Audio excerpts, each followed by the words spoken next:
I went record shopping in Norway with Mikael, Fredrik and Joakim from Opeth. We spoke music and records with Fredrik, getting to know him as a collector, got swore at by Mikael, and even found some rare Norwegian prog rock. What did we find? Keep watching to find out. Hey guys, how's it going? I'm joined by Fredrik Åkesson from Opeth, and today we're going to go record shopping. We're here in Bergen, they're here at Beyond the Gates Festival, and last time I met you was in Frankfurt, and I was speaking to Mikael about records, and I remember we spoke very briefly. Yeah. I said, do you collect records as well? And you said yes, but not as much as Mikael. But I still hear you're a massive collector, so still wanted to go hunting with you. Maybe I have a couple of thousands, but that's a lot of records. I mean, Mike probably has 20,000, so there you have your comparison.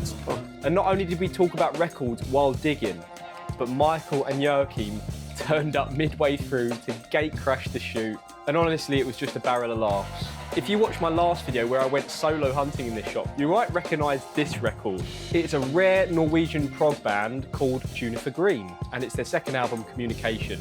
I'd left it behind and thought, if I see Mikael, I'm going to ask his opinion, should I buy it? And in this video, not only do I show him this record, but he gives me his opinion, should I buy it or should I not buy it? If you're a fan of Opeth, prog rock, or just music or collecting in general, you're really going to like this video.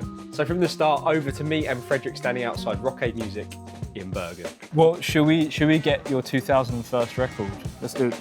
Let's go. After you. So we're on the vintage. So we've got secondhand stuff, it seems, over here. Yeah, that's what we like. Yeah, we do. There's some other stuff over here. It looks like they've got a really interesting Norwegian section. That's where I was telling you about that record I found in the previous video. And I'm going to show you again, see if you know it. But you can't buy it from out under me. That's the condition. This one here. Oh, yeah. But it's a lot. Look at this. It's very nice condition. It looks like a new pressing. That's what I thought. And then I saw 3,500 and I thought, what? Oh. So you planning on getting it? Maybe. Anyway, do you remember how you first got into records? Well, I bought my first vinyl when I was about 8 years old, and that was for those about to rock with AC/DC. So that's when it started. Yeah. Classic then album. You had like in the 90s, everybody switched to CDs. Yes. So I had a bunch of my vinyl collection in the basement, and it was a water leak. So a lot of them got destroyed. I had like the first Yngwie Malmsteen signed by Yngwie. Just got to meet him, that got destroyed. And I had a Kiss album signed by everybody, including Eric Carr, who passed away. That got destroyed. And then I kind of, was into CDs. Yeah. But later on, actually when I started playing with Opeth, a little bit with Mike Amott when I was in Arch Enemy, we went to some vinyl record stores. But especially thanks to Mike, I gotta say, I got into collecting vinyl again. And it's something we do when we're on the road as well. It's perfect. You take a walk, go get some vinyl. Yeah, that's pretty, I wouldn't say it's the best. You know, do you know? I don't have that one, but I have a few of them. I think there's better English folk bands in my opinion. But that's one that people always say is, you know, I like Steel Ice Band. You know, I think they're good, even though they're really cheap. Is that a UK band? Yes, quite traditional, but it's like UK folk rock. It's not super traditional where you'd imagine people dancing around a maypole or something like that. You know. But I was wondering here, which one are the second hands here? There's some second-hand stuff here. There's some second-hand. It looks like there is a combination. There's a bunch here. This one I actually recently got. Sanctuary. I like it. It's good metal. Let's have a look. I don't know it. Well, it's Worrell Dane from who later was in the band with Jeff Loomis, Nevermore. It looks like the cover was designed by the guy who does the death stuff. Definitely. Yeah. It's a good metal album. It looks like produced by Dave Mustaine. It also has Jim Shepard, who was in Nevermore as well. So them two were in Nevermore. I will look through the metal stuff first, and then I'll look through the prog stuff. Only makes sense. But these ones, these are new pressings, right? I think so. Which, unlike you, I prefer older stuff. Actually, Triumph is a band that I really kind of ignored when I was younger. Then I saw the Ozfest. Have you seen the Ozfest with Judas Priest, them and Ozzy Osbourne? I haven't seen that particular one. Amazing. Like I'm probably gonna get this classic one. hard Actually. rock band, right? This is not. 179 is cheap, right? Yeah, that's about. If you have any good prog recommendations, please. Well, here's the problem, right? And it's not a problem. I mainly know about UK stuff. So when we look at things I like this, the UK stuff. yes, but this stuff I don't know much about. So I often, even UK stuff, I buy things that I've never listened to just to see what they're like. I'm gonna run through the Norwegian stuff. I know a little bit about it. That's a good album, but in London you could get it for a couple of quid, and it's good. Okay. Yeah, I would recommend that. So we were speaking sort of on the way here that Mikael is a great person to speak to about vinyl recommendations like progressive rock. Yeah. So when you first joined the band, You got this? I haven't actually. Sorry. Oh, it's only I like to- 499. I like to try and find the oldest copies I can. So it would be an 01 repress. Yeah. You know. I got you. As I was saying, when you first joined the band, or even when you were just first starting to jam with Mikael, did he give you any albums to be like, get yourself into that, to sort of almost shape you in a weird sort of way for the sound? Yeah, definitely. One of them was Camel. This was Andy Latimer, one of his biggest guitar influences, and also one was Robin Trower, Bridge of Sighs, which I actually heard before. Yeah, there's a lot of stuff. But those are the ones that stick out for you, in particular. Yeah, also one Aphrodite's Child 666, That's a must. which I have a. Do you want to go over to these ones? Soon Are you I done have, with to, I have to these? check the Saxon album. Well, I'm going to go over here. I actually don't have the Rock the Nations album with Saxon, and this must be original, right? It looks second-hand to me. You know, Elton John is playing on this album. Is he really? Yep, he's playing piano on the track. Great hairstyle there. You know, I played an album with Biff, like his solo album. I didn't know that. I can't. School of Hard Knocks. Okay, I'm gonna go through this then. And I'm looking through these as well, and I'm trying to bear in mind any prog recommendations. I mean, I'm sure Michael's probably introduced you to Gong, right? Yep. Yeah, I would imagine so. Of course, you've been with Opeth now for over, quite a long time. Well, it's beginning of next year. Well, It's over 15 years, right? 2027. Beginning of that's gonna be 20 years. So Congratulations, it's first of more all. than 18 years. Next year's 19, apparently. I'm a math genius, as you can tell. I was going to ask you a bit of a, not a weird question, but have you kept any sort of oddities or test presses in your time with Opeth? Yeah, I do try to get it. I have a few copies. I don't have anyone from the first album I played on Watershed, which I would love to have, but I have a few. Also, when I played on 2 Ghost albums now and 1 Yes. EP, and Tobias has given me test press before the release on those 2 albums. That's awesome. And like the little dedication he wrote, that was very nice of him. Appreciate that. The way those guys blew up, in the short space of time, but the songs are so catchy and the riffs and everything, Yeah, he's been working hard. That album I have, it's a killer album. I have never listened to it, but I know it's one of the sort of I totally well-known recommend Italian it. ones. PFM. PFM, yeah. Photos of Ghosts. And that seems, if that's an original, it seems like a good price. It looks like a Canadian one. I have seen English ones Well, for it's- around about it's- 10 or 15 pounds over the last Well, year it or is so. an Italian band, so it should. Yes. I guess you should have the Italian pressing to be I don't super get out nerdy. to Italy as much as you do, but, Well, but maybe one day. I bought that one in a store in London, actually. An Italian copy. Not sure, It's not a rare record, so I suppose it doesn't matter too much, but it's really good. It sounds like you still get a big buzz out of digging through the crates. Do you buy yeah. anything online, or is it just you come to a Never. record shop? I never done that actually.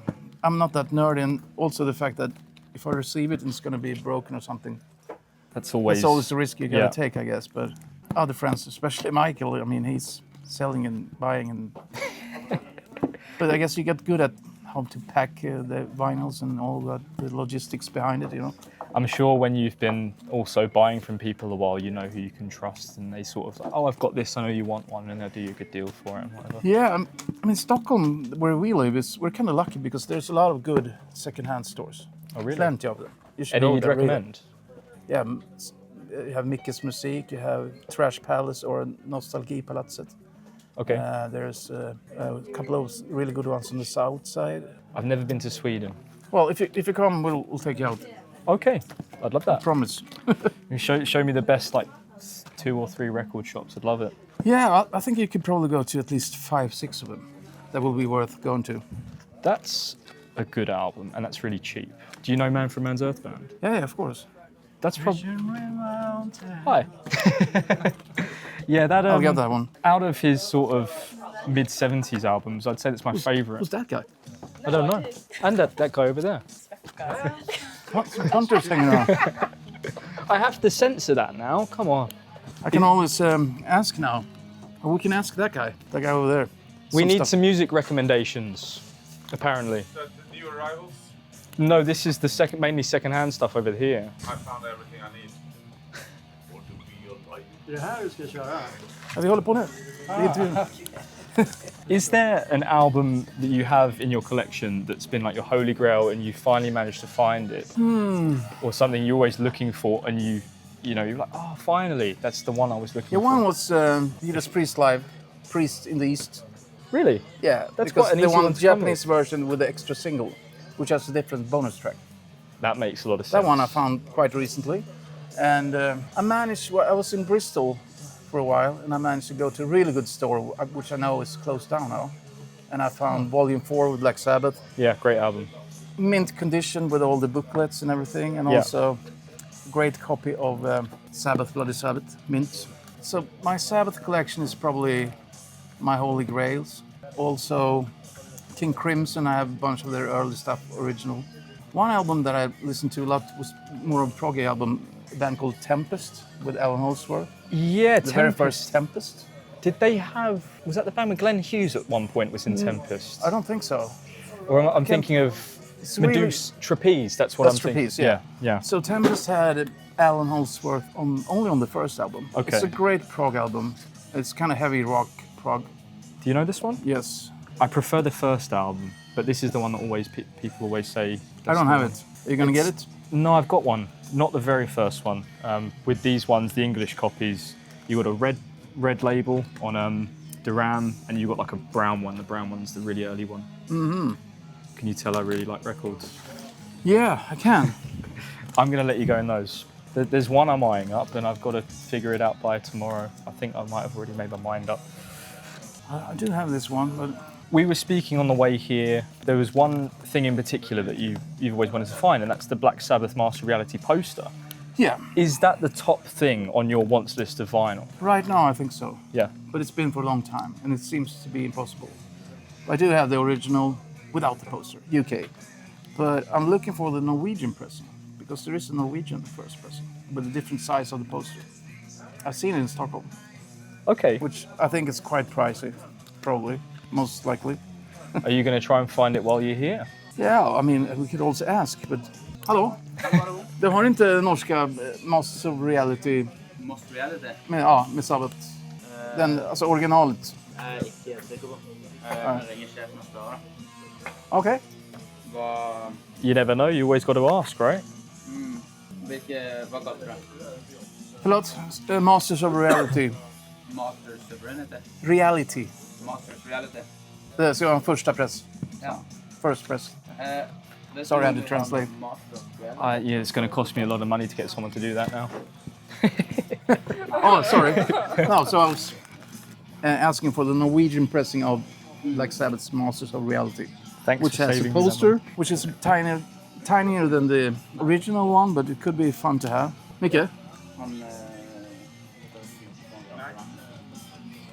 No? So there you go. He said now. Have you got He one? said nine. I think the last question I'll ask you before we just continue on digging and Yeah. having a good time is, Joe Walsh, that's cheap. Is it? I don't know. For Norway, it seems There cheap. goes the neighbors. I like the cover. It's blowing up the neighbors. It sort of reminds me of... It's not really a good thing to do, but yeah. It reminds me of those early prog albums that were photographed by Marcus Keith. Okay. You know you got the Black Sabbath one, and I know Michael would know that what I was referencing, but he was a photographer that did a lot of the Vertigo stuff and similar labels, and it was always just a photograph, and sometimes there was weird stuff going on it. Some examples. Do you know the band Cressida? Yep. Second album, Asylum, was one of his. Affinity was one of his photos. You got, of course, the first Black Sabbath album was his photo. Oh, so really? they're all just sort of on Warhorse, the first one. Do you know Warhorse? No. Michael, he doesn't know Warhorse. Warhorse. Also, I thought you said Warhols. I do know about Warhorse.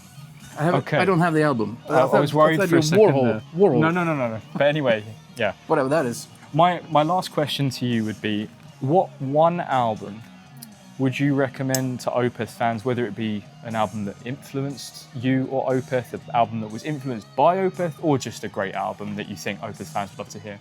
On top of my head, I'd probably say that one I mentioned earlier, the first Tempest album with Alan Holdsworth. Okay, that sounds like a good recommendation. Which actually was the album I listened to when I was 15 already. Then I was mainly into metal and hard rock. But this older bloke I jams on guitar with, he recommended that. He gave me a tape of that, and I always liked that album. And Alan Holdsworth is more of a fusion legato player, or was, rest in peace. Yeah. He's playing more rocky here, like more rock tones. And you can definitely tell like Ed Van Halen was very inspired by him. So I totally recommend that. Has some amazing playing. Well, thank you for the recommendation. You're welcome. And I'm sure a lot of people are going to check it out now. It should be a gatefolded vinyl. It's a beautiful cover. So. Well, I've got to get a copy now. You should. It shouldn't be crazy expensive either. Okay. I think I might have seen it here or there, but it's never been near the top of, you know, what I'd want anyway. So 3,500 Norwegian, that's like... Look at the cover. It almost looks like a... Apart from this here. Like a counterfeit reissue. But it's nice. Do you think it better would than be? my... It looked like a new pressing. That's what I thought when I picked it up, and I thought there was a typo. Because I don't know the band. Yeah, I mean, that it's if you got the one, you need the other. So you're starting another. I asked people, should I get this? And they said the first one you should get. But I haven't got the first one in front of me, you see. That's a double. Look at that. It's a good label. I love labels like that. On Records. The same records company as Höst. Autumn. Oh, one of the best from Norway. Really good band. Is there an Off Records as well? No, I don't think so. Good question. Condition is... Yeah, it might need a bit of a clean, but it looks okay. You getting it? I think I'm going to get it. Well, it's probably... Is it a good price, Mike? I think everything's expensive these days. But Yeah. For that condition, it's not horrible. Not horrible. If I really it's don't, good enough. If I really don't like it, I'm sure someone will give me what I paid for it back home. I'm going to put that there.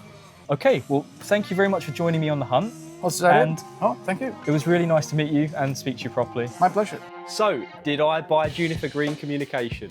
Drum roll, please. Of course I did. There is no way that Michael was going to tell me to buy this and I wasn't going to listen, because he knows his stuff about prog rock. Now, I've since listened once to the album, and from what I can remember, it was decent. I think side A might have been better, but you know, when you've only listened to something once, it's hard to remember truly what it was like. But I do remember it was not bad whatsoever, and I'm really intrigued to get their first album. Will you be visiting this shop next time you're in Bergen? Let us know down in the comments. Now, if you enjoyed this one, check out the interview I did with Michael last year, where he talks about some of the rarest records in his collection, including Leaf Hound, Growers and Mushroom, and ones that he's really after, like Billy Nichols, Would You Believe, and Nicholas Green with Cold Cuts. If you like this one, you're going to love it. See you there. Bye-bye.